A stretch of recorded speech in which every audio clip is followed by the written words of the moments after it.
دعا کی ضرورت اس وقت پیدا ہوتی ہے جب آپ کے اندر ایک ایسی خواہش پیدا ہو جو نمبر 1 آپ کی کوشش سے حاصل نہ ہو سکے، اس کا حاصل ہونا ممکن ہو، اس کا حاصل ہونا ممکن ہو اور کوشش سے حل نہ ہو سکے، وہاں آپ دعا پیدا کریں۔ بڑی آسان سی بات ہے کہ اگر جو چیزیں کوشش سے آپ حاصل کرتے ہیں ان کے لیے آپ دعا نہیں کرتے، کوشش سے آپ کرتے جا رہے ہو، جہاں آپ کی کوشش آپ کی استعداد ختم ہو جاتی ہے اور خواہش بھی باقی ہے تو وہاں آپ دعا کرتے ہیں یا اللہ یہ خواہش ہے، میری ہمت میں یہ نہیں ہے اس کو حاصل کرنا، لیکن میری آرزو میں ہے یہ بات، تو اس لیے تو مہربانی فرما کہ یہ میری آرزو پوری کر، کیونکہ یہ میری ہمت سے باہر ہے۔ اس کے لیے کوئی عمل بھی پیدا ہو سکتا ہے، بغیر عمل کے بھی وہ بات آ سکتی ہے۔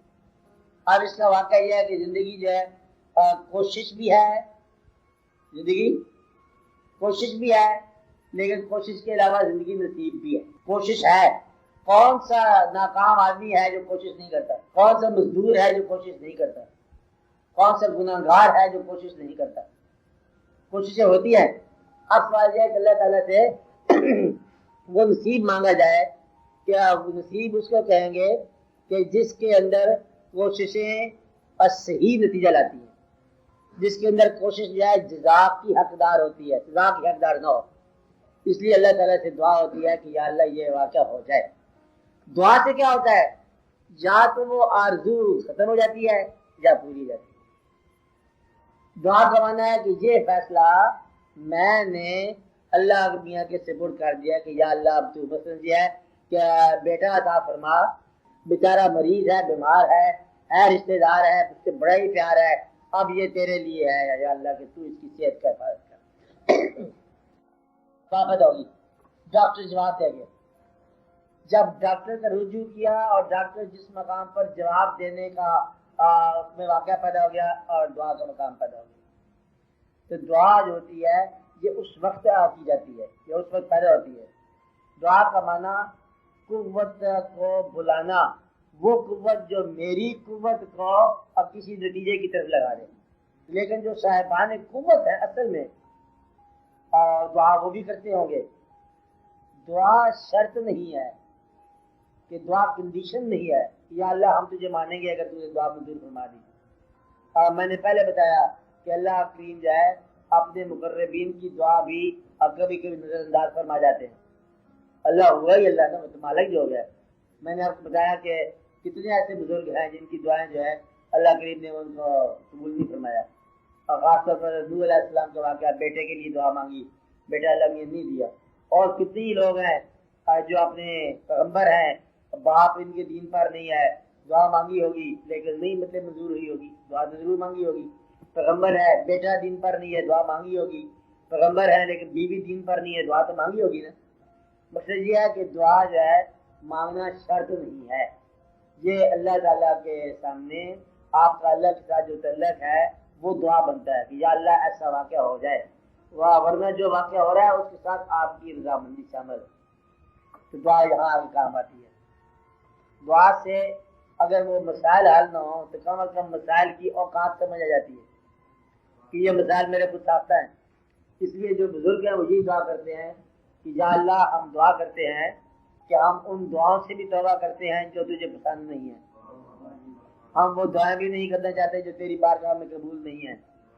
اور سب سے میں نے کہا کہ مقبول دعا اور سب سے بہتر دعا یہ ہے اللہ تعالیٰ سے مانگنے والی، تو یہ ہے کہ یا اللہ اپنے محبوب صلی اللہ علیہ وسلم کی محبت عطا فرما، یا اللہ جو اللہ کے احکام ہیں وہ آپ کی دعا میں آنے چاہیے، یا اللہ مجھے بزرگوں کی ادب کرنے کی توفیق عطا فرما۔ سب سے بڑی دعا جو ہے وہ یہ ہے کہ جو میرے وسائل ہیں زندگی کے، کیا ہے وسائل میں باہر کے شامل ہیں، مال، اینٹ گارا، پتھر، روڑا، مکان، سامان، یہ بھی ہے وسائل ہے نا۔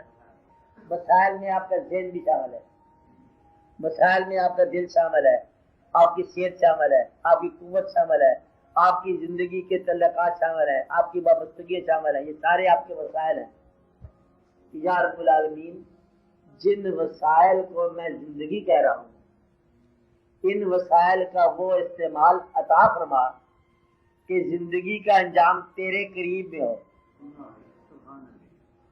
وسائل تو میں نے استعمال کرنے ہیں، بینائیاں آپ نے ختم کرنی ہے نظارے دیکھ کر، اس لیے دعا یہ کرو کہ آپ کی بینائی ان نظاروں میں صرف ہو جو نظارے منظور ہوتے ہیں، تاکہ گمراہی نہ دیکھو اور عبرت کے نظارے نہ دیکھنے پڑے، تو آپ کو اللہ تعالیٰ جو ہے اپنے مقبول نظارے دکھائے۔ اب بات رہے ہیں اس طرح سماعت ہے، مثلا سماعت کان کا سننا، یہ آپ کے لیے مسائل ہے نا، آپ اصل ہے یہ وسیلہ ہے نا کان کے لیے سننے کے لیے قرآن پاک کی تلاوت سب سے بہتر ہے، نعت کے رسول کریم صلی اللہ علیہ وسلم سب سے بہتر ہے، یعنی کہ حبیب کی آواز سب سے بہتر ہے، شیخ کی آواز سب سے بہتر ہے، نیک انسانوں کی آواز سب سے بہتر ہے۔